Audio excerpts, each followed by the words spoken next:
Ganda. Ang ganda ng design.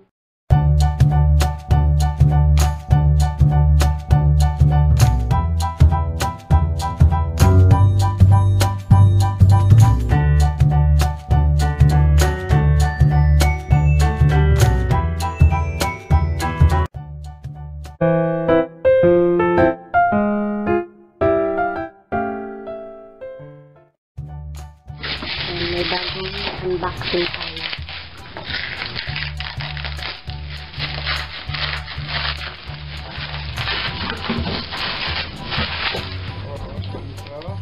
Panik. Good. Good.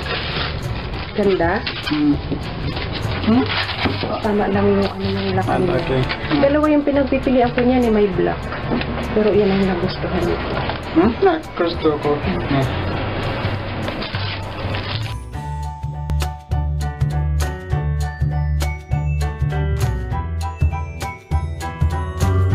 Nakaganyan siya, nakabitin. Yan. Ito ang ganda. Nakaganyan siya dyan sa hanggang dito. Hanggang dito. Oh, nakaganyan, nakabitin. At yun na nga mga kamamis. Hindi ko na pinatagal. Pina-assemble ko na kaagad kay Mr. Kasi gustong gusto ko na nga itong ikabit sa aming dining area. Kasi ngayon, nagbabalak akong ayusin ang dining area dahil nakita nyo naman dun sa unang video na talagang sirang-sira na yung wallpaper dahil sa sobrang tagal na nga nito. Sa ngayon, itong ilaw na ito ay pinapa-assemble ko. Dinudugtong niya ang negative at positive. Nakikita yung wire sa loob, idugtong sa magkabilang dulo para magamit na namin ito. Itong ilaw na to ay talagang sinearch ko lang sa Lazada online kasi gusto ko talagang baguhin ang dining area namin.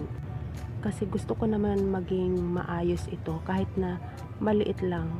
At mamaya makikita ninyo kung saan ko banda ginawa ang dining area namin. Ginawa ito sa may ilalim ng hagdanan namin dahil wala na talagang mapwestuhan ang hapagkainan namin pag kumakain kami. Kaya dito ko lang talaga inilagay o isiningit sa ilalim ng hagdanan namin.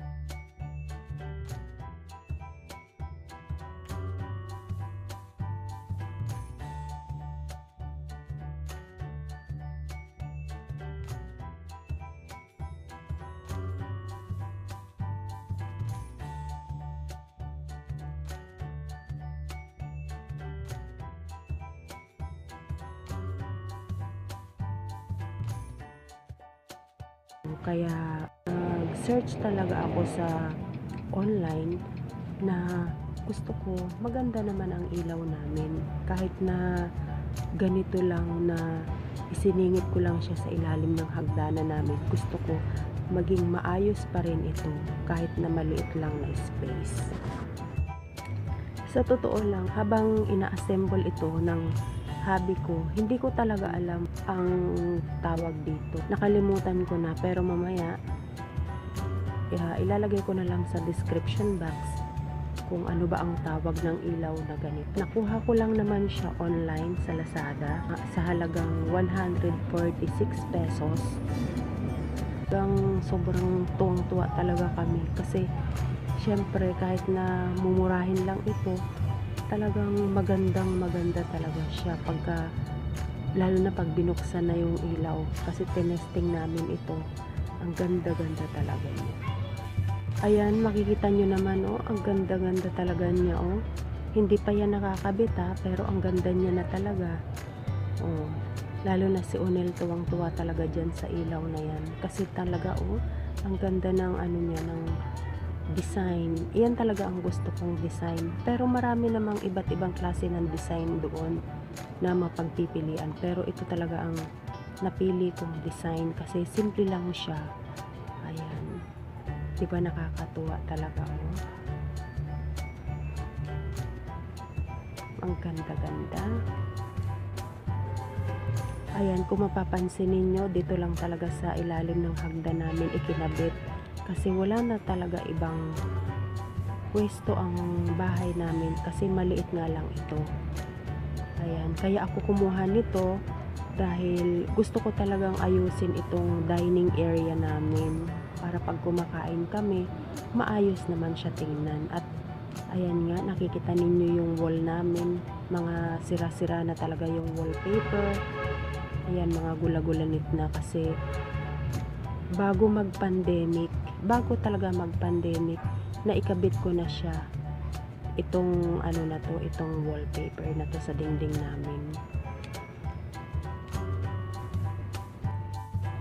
Kaya gustong-gusto ko talaga nagtitingin-tingin sa Lazada o kaya sa Shopee kasi dito lang talaga ako makakahanap ng mga murang ilaw or mga murang pandekorasyon o kaya gamit sa loob ng bahay. Talagang dito lang talaga ako makakahanap.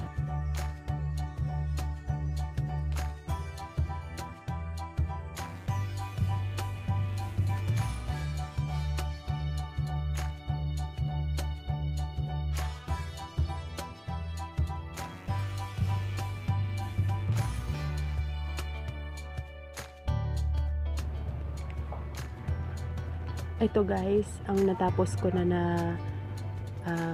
makeover sa dining area namin. Mapapanood nyo na lang ito on my next video. Sana panoorin nyo guys kung paano ko siya ginawa.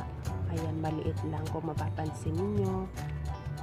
Thank you so much for watching. Good health everyone and God bless.